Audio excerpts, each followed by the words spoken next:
শুভ সকাল বন্ধুরা, তোমরা সবাই কেমন আছো? আশা করি সবাই ভালো আছো, সুস্থ আছো। আমরাও বেশ ভালো আছি।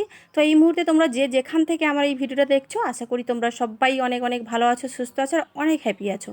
তো সকালবেলা ঘুম থেকে উঠেছি, আর ঘুম থেকে উঠতেই বাসি কাজে হাত দিয়েছি একটু লেট করেই। আর এখন বাজে সকাল 7টা, আর দেখতেই পাচ্ছ কতটা রোদ উঠে পড়েছে। যেহেতু এখন গ্রীষ্মকাল মানেই তো সকাল 6টা বাজা মানেই কিন্তু রোদ্দুর উঠেই পড়ে। আর ভীষণ ভীষণ গরম পড়েছে বন্ধুরা, মানে একদম সহ্য করতে পারছি না এই গরমটা আর। যাই হোক, সকালবেলা সমস্ত আশিবাসি কাজ কমপ্লিট করে নিয়েছি। আর এখন দেখো এই যে মেয়ের হচ্ছে স্কুলের ড্রেসটা একটু ধুয়ে দিলাম, যেহেতু মেয়ে আজকে স্কুলে যাবে। আজ হচ্ছে শনিবার, আর মেয়ের আজকে এক্সাম শেষ হবে। দুদিন আগের দিন হয়েছিল, আজকের হলে শেষ হয়ে যাবে। তো চলো তোমরা ব্লগটা কন্টিনিউ দেখতে থাকো, আশা করি অনেক ভালো লাগবে। আর এই যে বাসি কাজ কমপ্লিট করে নিয়েছি, এখন স্নান করে হচ্ছে পুজোটা দিয়ে নেব। আর মেয়েকে যেহেতু স্কুলে নিয়ে যাব, ওই জন্য রান্নাও বসাতে হবে, একটু তাড়াহুড়ো লেগে গেছে। তো চলো সঙ্গে থাকো।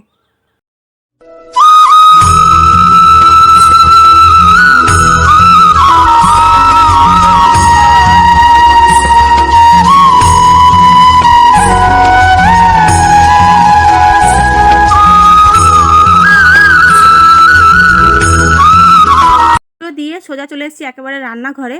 আর এই গরমের মধ্যে মানে উনানে রান্না করা যে কতটা যন্ত্রণাদায়ক, মানে সেটা যারা করে তারাই বোঝে।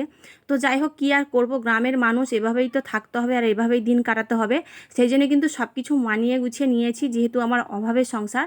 তো যাই হোক, আজকে রান্না করছি হচ্ছে ভেন্ডি আলু আর মিষ্টি আলু দিয়ে একটু টক বানাবো। আগের দিনের হচ্ছে 2 পিস শোল মাছ ছিল, তো টক বানিয়েছি পাকা তেঁতুল দিয়ে। আর হচ্ছে এখানে হচ্ছে লাল শাকের ভাজা। তো আমাকে তো যখন তখনই বাজারে যেতে হয়, মানে কোনো প্রয়োজন পড়লে, যেহেতু তোমাদের দাদাভাই বাড়িতে থাকে না। তো ওই জন্যই কিন্তু আগের দিন রাতেরবেলা বাজারে গেছিলাম আর লাল শাকটাও এনেছিলাম। তো ওই জন্য লাল শাকের ভাজা করলাম। তো ওদিকে রান্নাবান্না কমপ্লিট করে এদিকে দেখো মেয়েকে এখন খাওয়াতে বসেছি। আর সকালে জলখাবার হচ্ছে গরম ভাত আর ভেন্ডি আর আলু সেদ্ধ দিয়েছিলাম ভাতে, তো ওগুলোই এখন মাখছি। চলো মা মেয়ে এখন খাওয়া দাওয়া করে তারপরে মেয়েকে আমি স্কুলে দিতে যাব। আর আজকে জানো তো মামের এক্সাম আজকে শেষ হয়ে যাবে। আর আজকে যেহেতু সরকার থেকে ঘোষণা করে দিয়েছে সামার ভ্যাকেশনের ছুটির জন্য, তো ওই জন্য কিন্তু মামের স্কুলটা আজকে ছুটিই পড়ে যাবে। তো বেশ কয়েকদিন পড়বে। তো সেই কারণেই হচ্ছে, যাই হোক, গরমের হাত থেকে একটু রেহাই তো পাওয়া যাবে। মানে বাচ্চারা স্কুলে যাওয়ার থেকে আসা পর্যন্ত একেবারেই মানে দুর্বল হয়ে পড়ছে এত রোদ্দুরের জন্য আর এত গরমের জন্য। এদিকে দেখো মেয়েকে চুলটা আঁচড়ে দেবো। আর আমার মেয়ে না এত দুষ্টু, দেখো একবার বসে আছে একবার টেনে টেনে আনছি, এরকম ব্যাপার। রোজকার দিন এরকমই করে। কী আর করবো বলো, বাচ্চা মানুষ, ও তো আর বোঝে না। ওকে রেডি সেডি করবো, আমি আবার বেরোবো, পুরো ঘরের দরজা টরজা বন্ধ করবো, তারপরেই না যাব।